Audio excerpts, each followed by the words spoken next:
Hello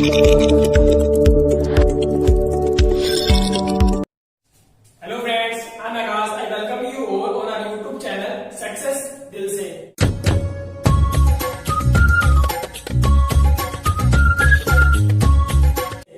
तो आज हम 10th क्लास के साइंस के फर्स्ट चैप्टर को कंप्लीट करेंगे। जैसे कि पार्ट 1 हो चुका है, जिसमें हम लोगों ने फर्स्ट चैप्टर को डिस्कस किया था। चैप्टर की मीनिंग एक्चुअली में, जैसे चैप्टर का नेम है केमिकल रिएक्शन एंड इक्वेशन, रासायनिक अभिक्रिया एवं समीकरण। सो हमने डीपली मतलब पढ़ लिया था कि केमिकल रिएक्शन होता है क्या, रासायनिक अभिक्रिया होती है, अभिक्रिया क्या होती है, ठीक है।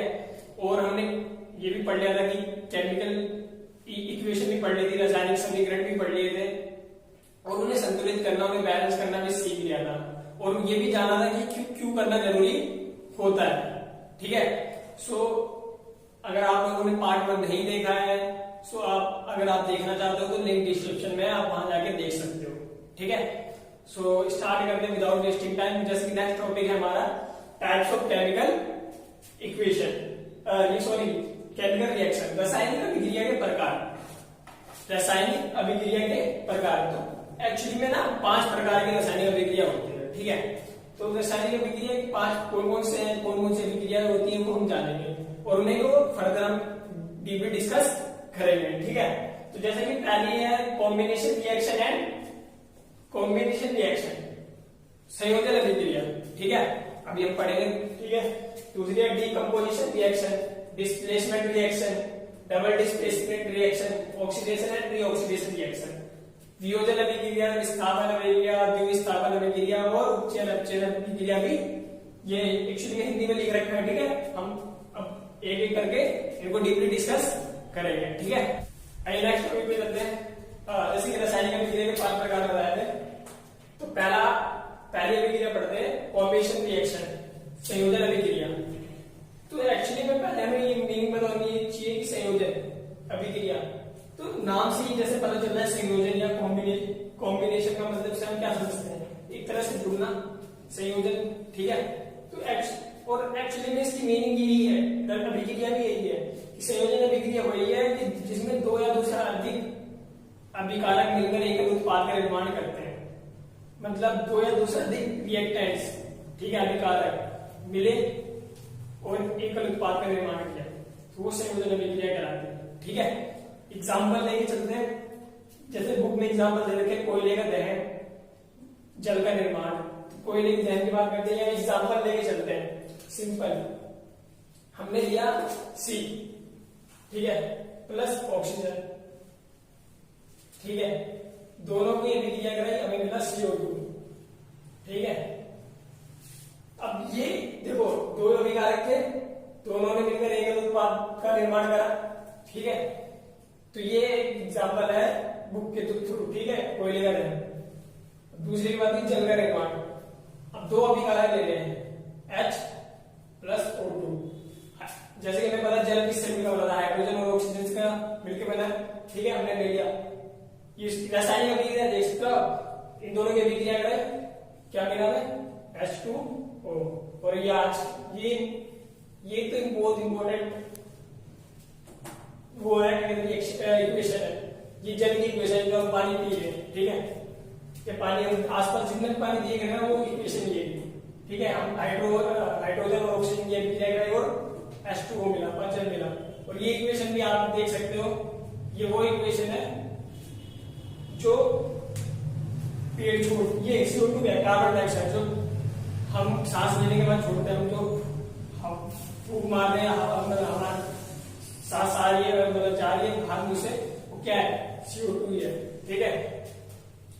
सो आई थिंक क्लियर हो गई होगी संयोजन अभिक्रिया की एक्चुअली में संयोजन अभिक्रिया होती है, ठीक है। अब बात आती है संयोजन अभिक्रिया में भी कुछ एक ऐसी अभिक्रिया हो रही होती है जो हमें जानना इंपॉर्टेंट है। तो वो अभिक्रिया कौन सी है, उसे कहते हैं एक्सोथर्मिक रिएक्शन, ऊष्माक्षेपी अभिक्रिया।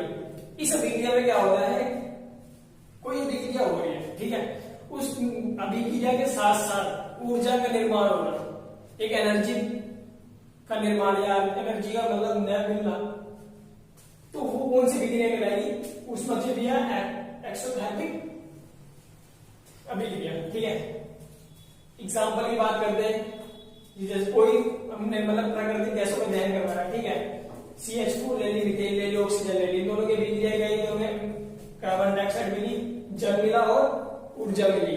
ठीक है, ये ऊर्जा जो मिल रही है ना, ये ऊर्जा ये डिनोट करती है कि ये ऊष्माक्षेपीय अभिक्रिया है।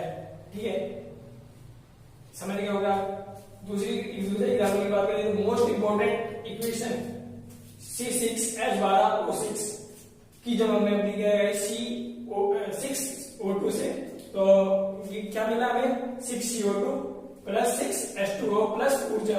ये एक्चुअली में है क्या, ये जो हम सांस लेने की जो हमारी श्वसन की इक्वेशन है ना, श्वसन की जो रासायनिक इक्वेशन है वो है ये।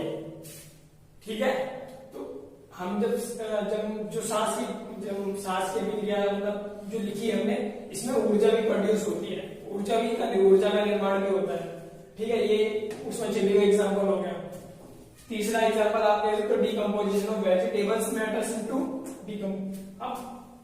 अब गठन कर देते हैं, या आपने देखा होगा वेजिटेबल होते हैं, सूखे मूंगे पत्ते होते हैं, वो खुद खाद में मिल जाते हैं, कंपोजिट हो जाते हैं। ठीक है, कटर हो जाते हैं, तो वो भी क्या है, एक उसमें भी ऊर्जा प्रोड्यूस होती है, तो वो किसका एग्जाम्पल हो सकता है, ऊष्माक्षेपी का। ठीक है, दूसरी अभिक्रिया की बात करते हैं, डिकम्पोजिशन रिएक्शन, वियोजन अभिक्रिया। तो जैसे कि संयोजन और वियोजन दोनों अपोजिट वर्ड है, और अभिक्रिया भी है अपोजिट ही का काम करती है। संयोजन में क्या हो रहा था कि दो अभिकारक मिलकर एक उत्पाद का निर्माण करते, इसमें क्या होता है कि एक ही अभिकारक छोटे छोटे उत्पाद प्रदान करता है। इंग्लिश में बात करें तो जो एक रिएक्टेंट होता है वो कुछ प्रोडक्ट्स में डिवाइड हो जाता है। ठीक है, एग्जांपल्स की बात करते हैं, एग्जांपल्स लेके समझते हैं। ठीक है, तो यहाँ पे जैसे दे रखा है फेरस सल्फेट। ठीक है, एक अभिकारक है 2Fe-SO4, और इसको ये टूट गया छोटे छोटे अभी उसमें उत्पाद में फेरस ऑक्साइड SO2 और SO3। लेकिन एग्जाम्पल की बात करेंगे, आप लोगों को मैं अपने एक्सपीरियंस से कुछ बताना चाहूंगा गाइस। एक्चुअली ना एग्जाम पॉइंट ऑफ व्यू से अगर मैं बात करूं तो हम किसी जो हमारी एक्सपेक्टेशन होती है ना, वो ये होती है कि पेपर में अगर ये आ जाए कि वियोजन अभिक्रिया क्या है और उसका एग्जाम्पल, तो सिंपल हमें ना ये एक्सपेक्टेशन रहती है कि ये क्वेश्चन आएगा। बट क्वेश्चन गाइस ना इस प्रकार के क्वेश्चन नहीं आते हैं। हमें लगता है कि हमें आता है, वियोजन अभिक्रिया आती है, हमने पढ़ लिया, एग्जाम्पल देख के लिख देंगे, ठीक है, कोई दिक्कत नहीं है।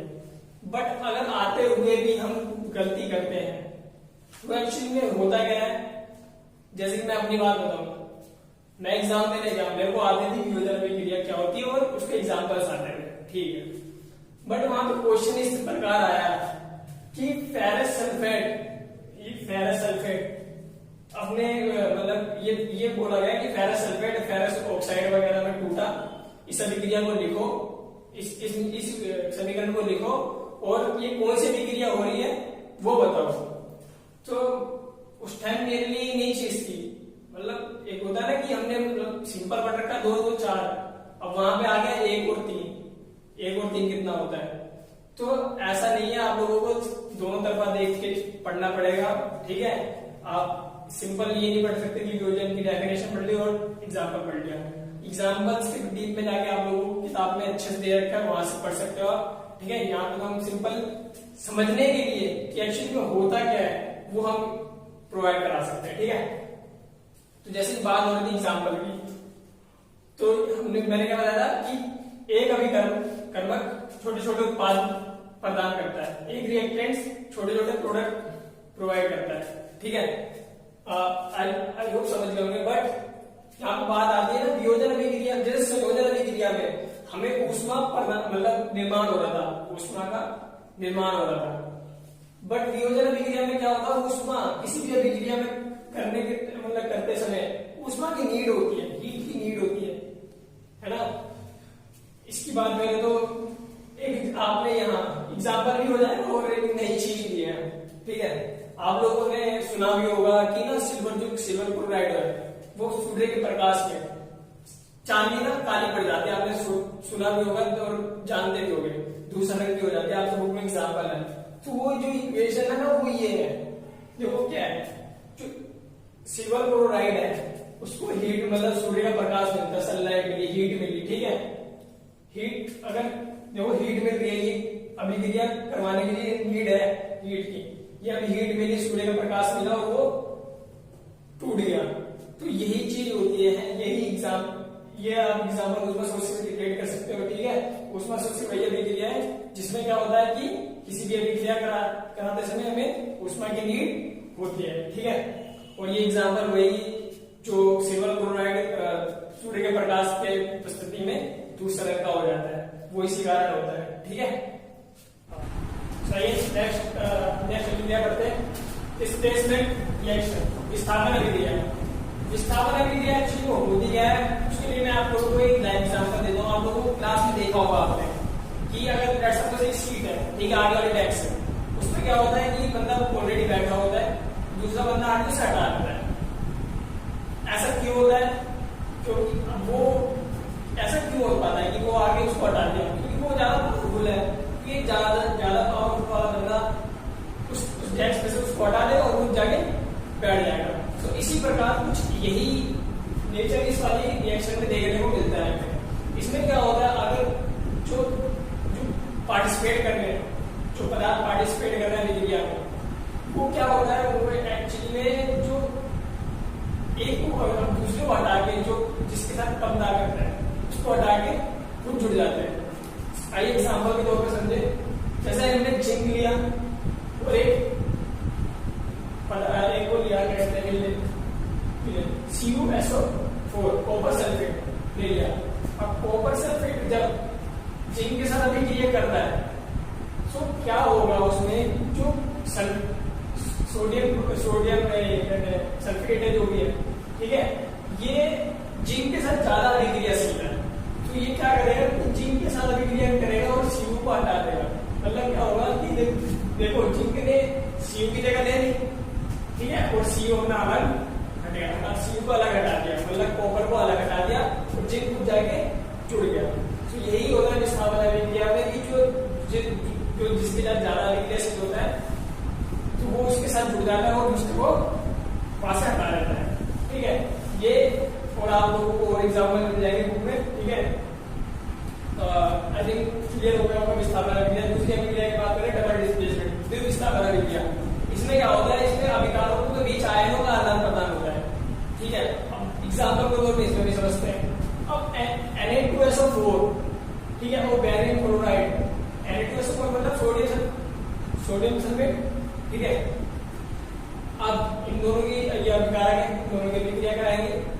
इसमें क्या होता है कि जो आयन्स होते हैं, जो जिसके साथ ज्यादा अभिक्रियाशील है, जो आयन्स होते हैं, जो ये जो पदार्थ है, ठीक है, जो इनके आयन्स हैं, इनका आदान प्रदान होता है। वो आदान प्रदान क्यों होता है कि वही अभिक्रियाशील होता है, जो जिसके साथ ज्यादा अभिक्रियाशील होगा वो उसके साथ जाके जुड़ जाएगा। तो फिर अभिक्रिया हुई तो सोडियम के साथ क्लोराइड ज्यादा स्ट्रॉन्ग है, तो NaCl मिल गया सोडियम क्लोराइड, ठीक है।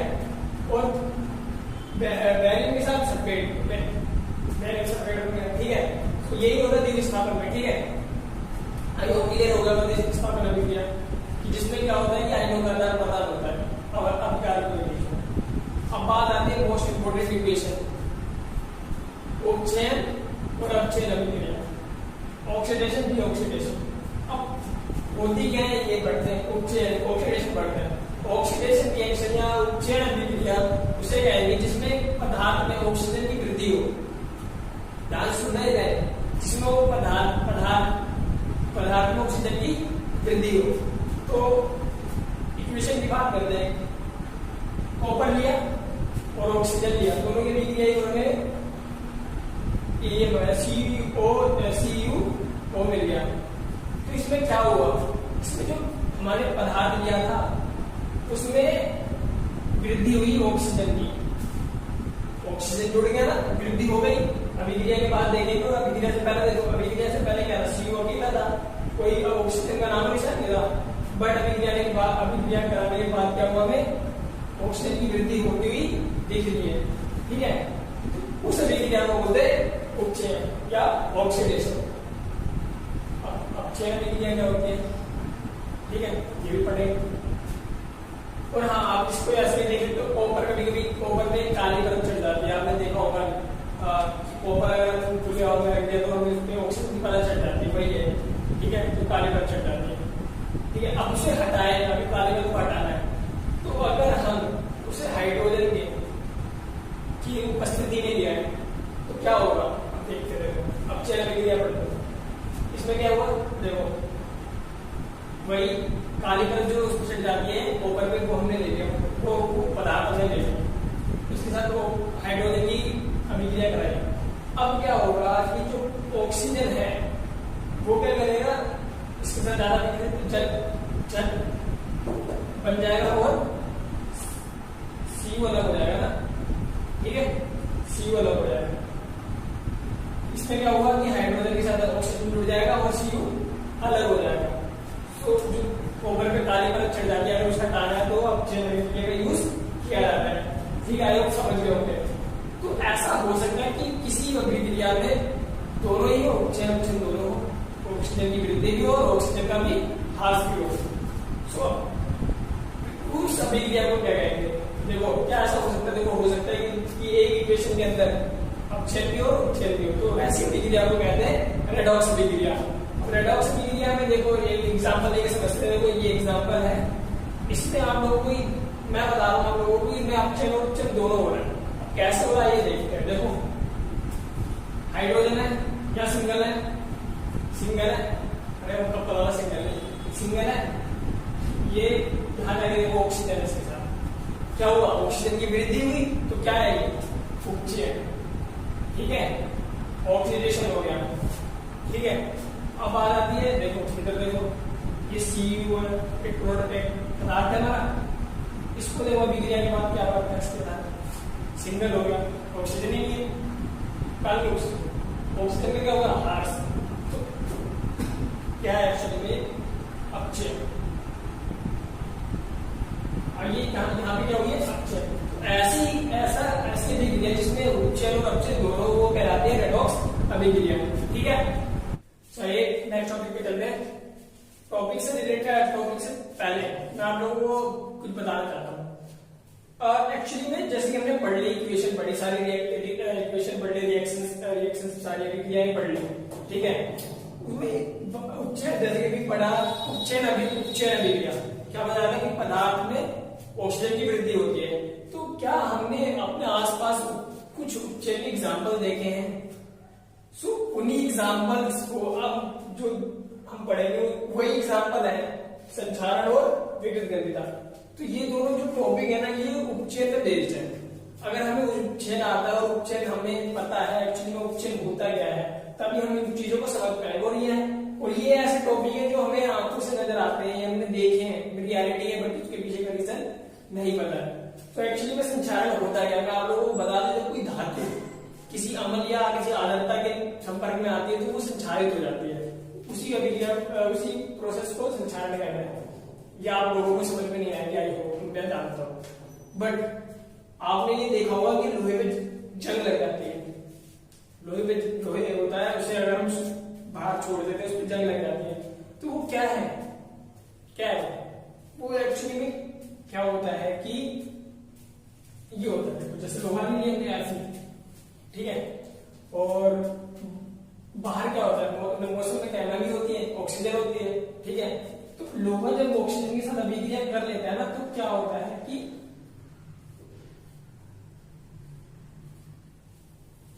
जो उस पर जंग लग जाती है, ठीक है, तो उसका कलर चेंज हो जाता है। तो यही चीज संचारण कहलाती है कि मतलब संचारण क्या है, समझ गए होगे आपको, ठीक है। अब एक सॉल्यूशन भी होता है कि मतलब हम अगर हम प्रॉब्लम आ रही है, ठीक है, हमारे प्रोडक्ट बेकार हो रहा है, तो हम कैसे उससे निकले, तो संचारण या अभी आगे बात करेंगे रेसिडिटी विकृत गंधिता की, तो सॉल्यूशन क्या है, बात करते हैं रेसिडिटी या विकृत गंधिता। एक्चुअली में ये होती क्या है, आपने ये देखा होगा कि कुछ तेलीय पदार्थ जो होते हैं अगर हम लंबे समय तक रखते हैं तो उसमें से अजीब सी गंध आने लग जाती है, अजीब सी महक आने लग जाती है और टेस्ट भी, स्वाद भी चेंज हो जाता है। तो ऐसा क्यों होता है,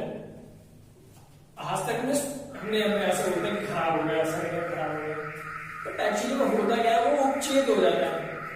उपचेद मतलब वही ऑक्सीजन की वृद्धि होना किसी भी प्रोडक्ट में या किसी भी पदार्थ में। तो इसीलिए उस जगह हम प्रतिऑक्सीकारक, मतलब जो प्रतिऑक्सीकारक क्या होते हैं, जो जिनमें ऑक्सीजन की मतलब ऑक्सीजन ना हो, उस टाइप के कुछ गैसेस का उपयोग करते हैं। जैसे कि आप लोगों ने चिप्स देखा होगा, चिप्स का पैकेट देखा होगा, वो भरा होता है, अंदर थोड़े से होते हैं लेकिन फूला इतना सा होता है। तो एक्चुअली में होता क्या है, उसमें गैस भरी होती है। वो गैस कौन सी होती है, ऑक्सीजन नहीं होगी। ऑक्सीजन लगेगी तो चिट हो जाएगा, बेकार हो जाएगा। तो ऑक्सीजन ना भर के प्रतिऑक्सीकारक गैसें भरी जाती है, जैसे कि नाइट्रोजन, कम सक्रिय गैस है, ठीक है, जिससे क्या होता है, चिप्स हमारे सेव रहते हैं, ठीक है। आई होप कि आपको रेसिडिटी और विकृत ग्रंथिता समझ में आ गई होगी, ठीक है। संचारण को ये आप लोगों के लिए टास्क है कि आप लोग फाइंड करना कि हम संचारण से या फिर इस ये मतलब जो जंग लगने वगैरह लग जाती है लोहे वगैरह पे, इससे हम कैसे मतलब सोल्यूशन पा सकते हैं, ठीक है। जैसे एक सोल्यूशन में आप लोगों को बताया था, जिंक की परत चढ़ाई जाती है। मतलब अगर मैं ये जंग लगा हुआ है, इसके ऊपर मैं जिंक की परत चढ़ा दूं तो ये ठीक हो जाएगा, बहुत अच्छा हो जाएगा। तो अगर ये इस प्रोसेस को भी बता देता हूँ आप लोगों को, इस प्रोसेस को गैल्वेनाइजेशन कहते हैं, ठीक है, या जस्तीकरण कहते हैं, ऐसा कहता हूँ, ठीक है। आई होप आप लोगों को क्लियर हो गया होगा, ठीक है। सो यही एंड हो गया चैप्टर है, as we have completed the chapter. So give your love, give your support, thank you for watching this video.